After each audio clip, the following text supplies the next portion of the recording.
It is with great pleasure that I'm introducing our second keynote speaker of the day, Amia Lieblich.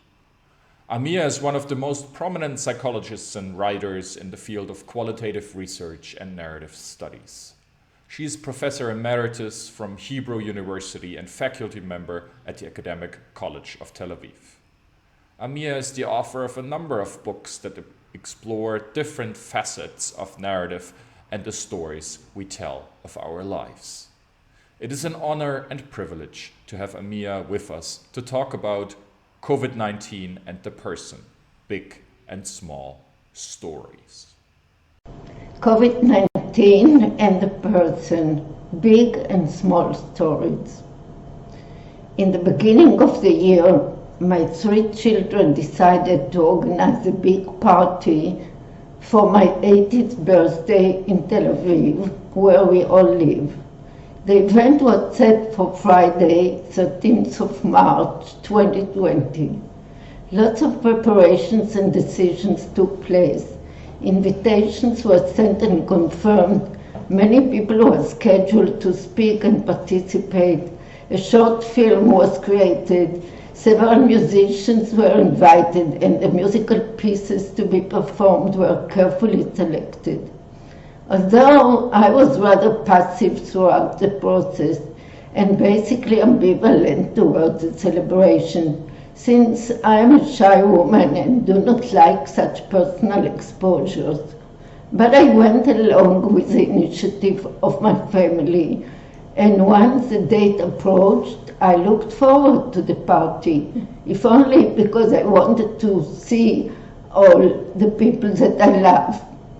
On February 27, the first corona-infected person was diagnosed in Israel, someone who had just returned from Italy. Naturally, he was not the only one. In an attempt to control the spread of the disease, a week prior to my party, first actions against the virus were initiated by the Israeli government. People started to call me. Will the birthday take place? Are you going to cancel?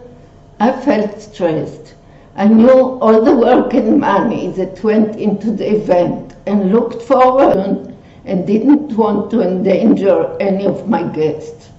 This conflict gave me 2-3 sleepless nights until the government solved my conflict.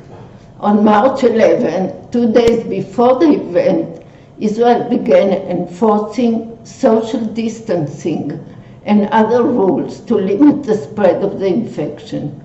Gathering was restricted to no more than 100 people, giving us no alternative but to cancel the celebration. On 15th of March, the allowed number for any gathering was further restricted to 10 people, with attendees advised to keep distance of 2 meters between one another.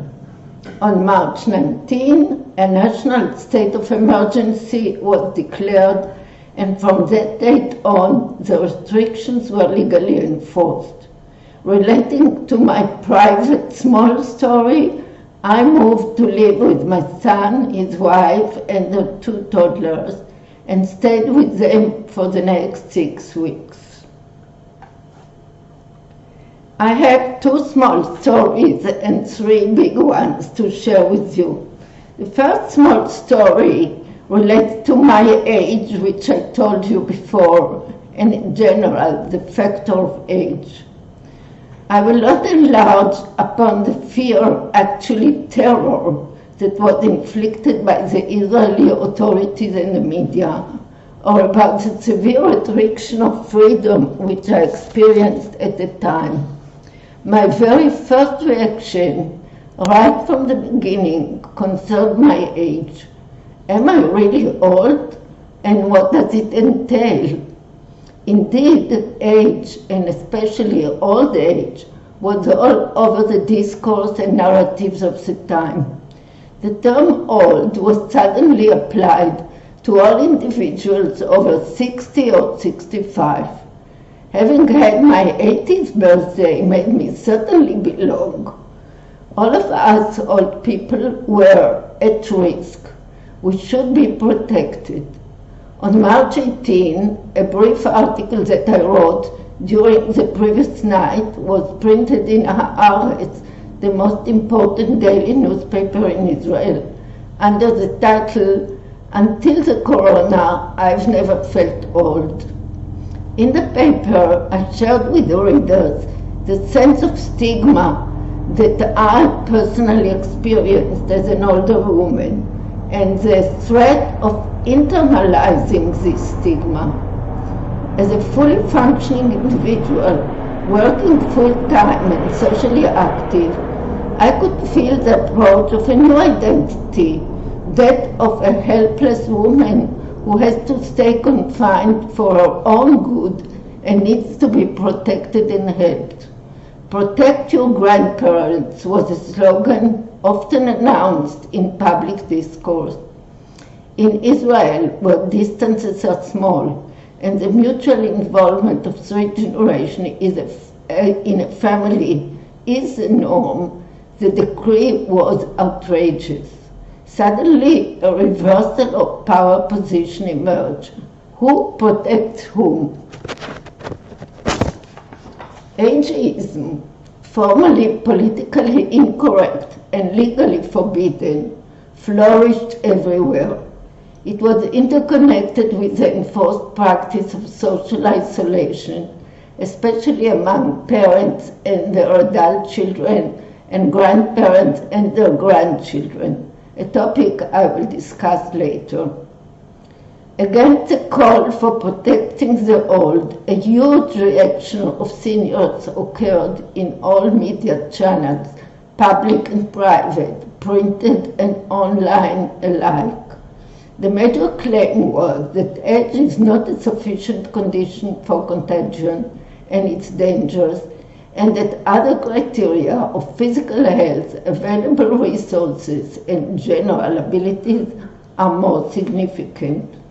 In other words, voices of all people, as well as gerontologists and some physicians, tried to tear down the wall of ageism. All in all, there were daily articles and television stories expressing these anti-ageism views, using both statistical data and personal case to support these claims. The fact that both our Prime Minister and Minister of Health were quite old was often added to the dispute. Two voices deviated from the general outcry.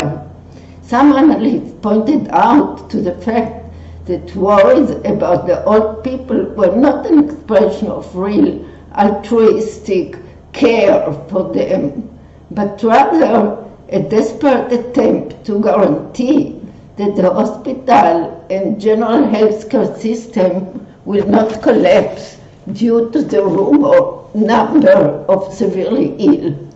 These people might take all beds and respiratory machines, thus preventing the help for younger, more important citizens. An altogether different argument, a unique voice among all others, claimed that we old people are not the ones who pay the highest price in this pandemic. We do not lose our business, our jobs, our incomes as much as the younger generation. We do not face unpaid mortgage payment, and we are not stuck at home day and night with bored children. We old people should stop complaining and express our gratitude to the young men and women instead. Toward the mid-April, as the extreme danger gradually subsided, some places introduced practical measures aimed at minimizing the exposure of old people to contagion, such as having separate hours for visiting parks or shopping at supermarkets. Here too, while good intentions seem to lie beneath this regulation, the result is segregation of older people which for many of us was experienced as an insult. We want to feel equal and not in need of special favors or protection measures.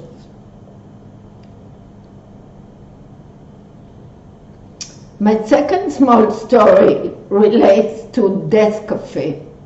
Since 2013, I run in Israel groups that are inspired by the international project of Café.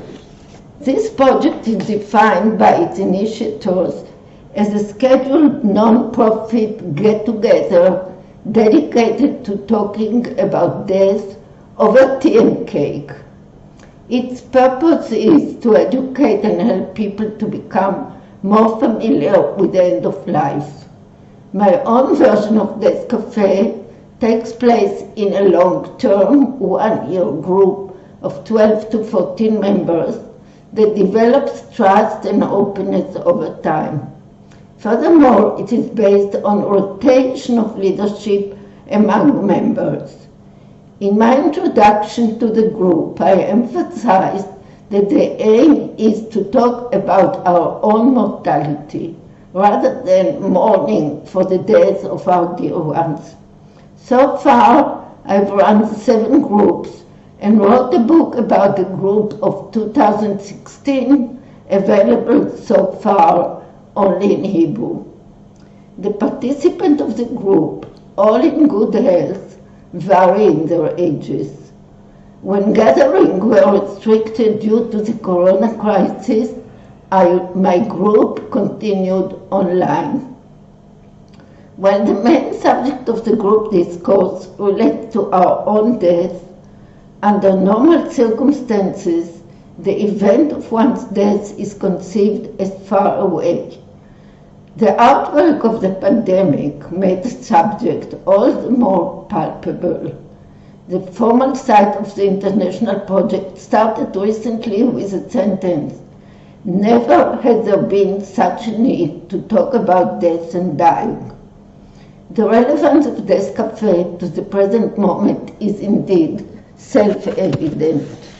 If all our lives are governed by 2 opposing forces, hopes for a good life and the drive to live on the one hand, and the knowledge about the inevitable death that awaits us on the other hand, the strength of the second force is clearly more experienced at present. When every news broadcast opens with the number of dead and severely ill, and scientific control of the virus is nil, every person is bound to think about his or her death. Thus, COVID-19 closes the cognitive gap between me and my mortality and makes it much more difficult to adopt my normal defense mechanisms to deny or repress the eventuality. My leadership in this field and practice was the immediate cause for numerous media invitations, which I mostly declined.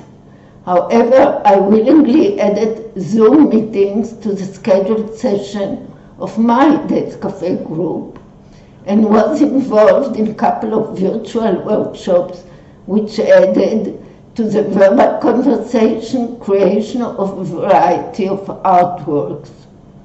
I discovered that during the crisis, people have been more willing to open and discuss the subject of death, including such tough topics like preparing for death in severe isolation and medical practices that one may refuse to accept.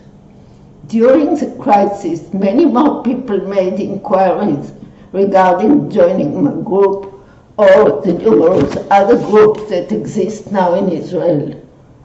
Furthermore, an incredible amount of online chats related to death and dying were produced on our cell phones and computers. Some quoted poetry, others were humorous, and most of them represented information and advice. I will now talk about Three big stories that I want to share with you. They involve much more than my personal experience. The first one relates to trust. Trust versus mistrust. The issue of trust has been at the core of many of our thoughts and actions during the crisis. When the government started to issue daily summaries of the situation and new instructions that were enforced or recommended, two other immense public spheres gained importance. Firstly, scientists and physicians whose understanding of the situation seemed to underlie the government decision. And second, public and private media that broadcasted this decision as well as criticizing them. Questions of trust of these authorities and therefore obedience came up right away. Do they know enough to declare what they declare? Isn't our freedom as citizens illegally infringed? Do they have additional interest and hidden agendas? Disagreement, even contradictory opinions among the scientists on the one hand, and different message of the various media on the other hand, confused us more and more. As usual, there were so many ways of computing or using statistics. Rumors abounded and spread immediately. Some people held speculations about national or international conspiracies and intrigues. Some people mistrusted all and everyone. But all were afraid for their own and their dear ones' health, so mostly complied with a daily changing instruction. Some of us asked, will we ever regain our personal freedom? The second big story relates to the practice of social distance and isolation. Israelis are affectionate people, tending to shake hands, hug, clap each other on the shoulders, and stand close to strangers in elevators or public transportation. Israelis are also highly family-oriented. Childless families are rare, and we keep close relationship with grandparents, aunts, and uncles. In many areas, kids play outdoor together in the neighborhood. Being a small, dense country and having fine weather most of the year allows for these practices. Moreover, Israeli society is used to emergency. Sadly, we have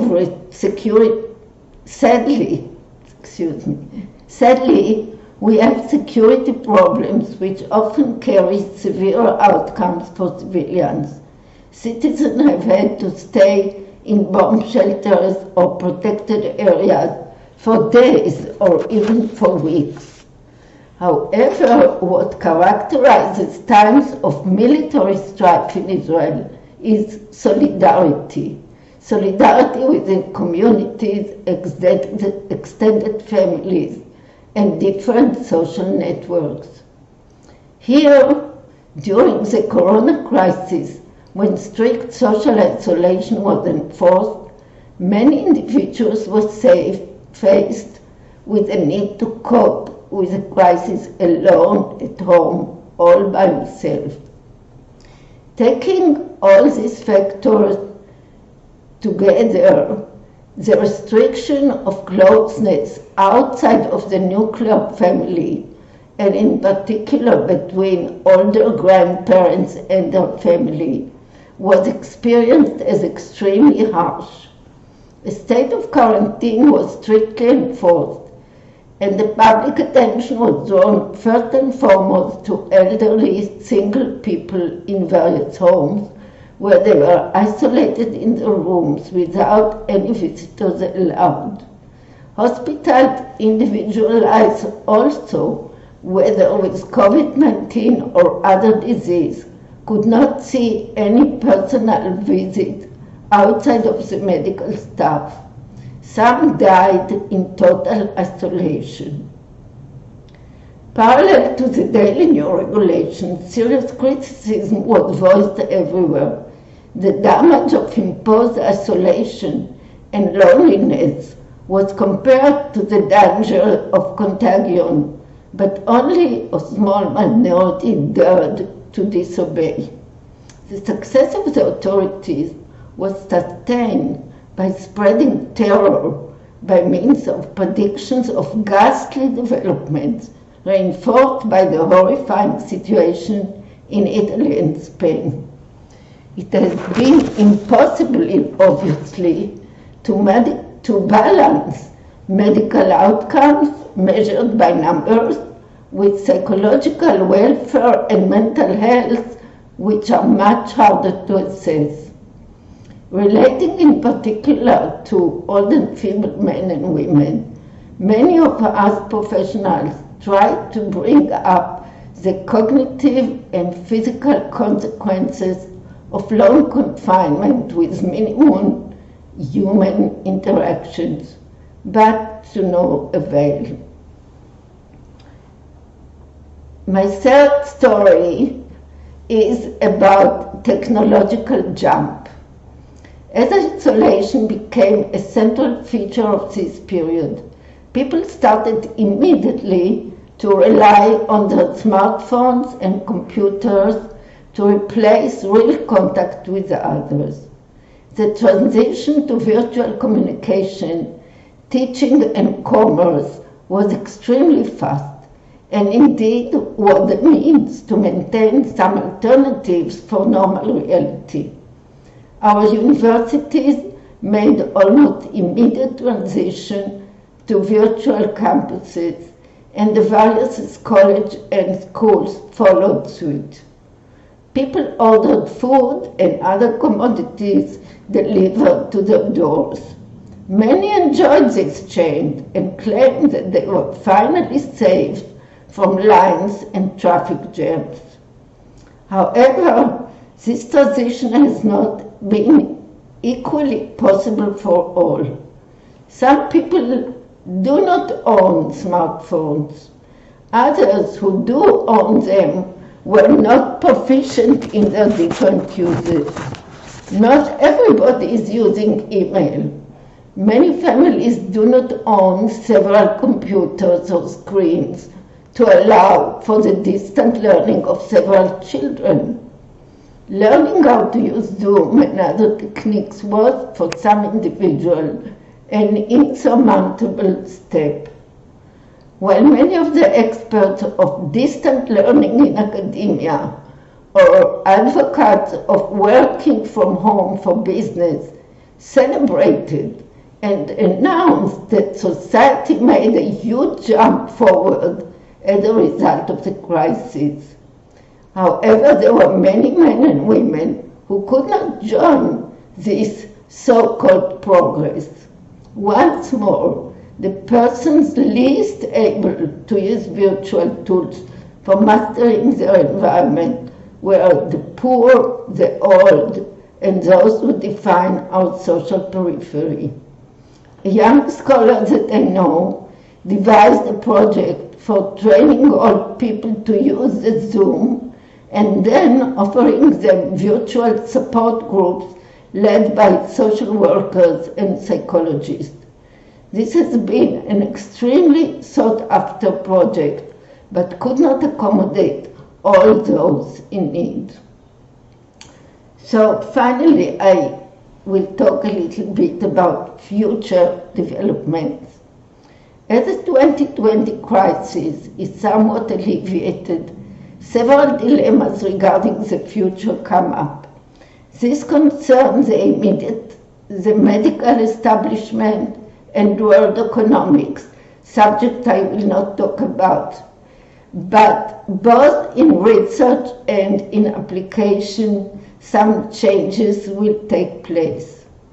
From a psychological point of view, however, I would like to refer only to two processes. Will we change? People came up with many ideas regarding healthier life for individuals and the environment. Can we learn to be more modest in our consumption of goods and travel? Can we adopt social habits of greater physical distance for the benefit of all? In the last few weeks, human flexibility has proved to be immense, yet the strong attraction of former habits and routines and their economical foundations cannot be ignored. Educational programs, leaders as models, and mass media have certainly new challenges in respect to the question of change. Finally, what will remain after the crisis in the psychological realm?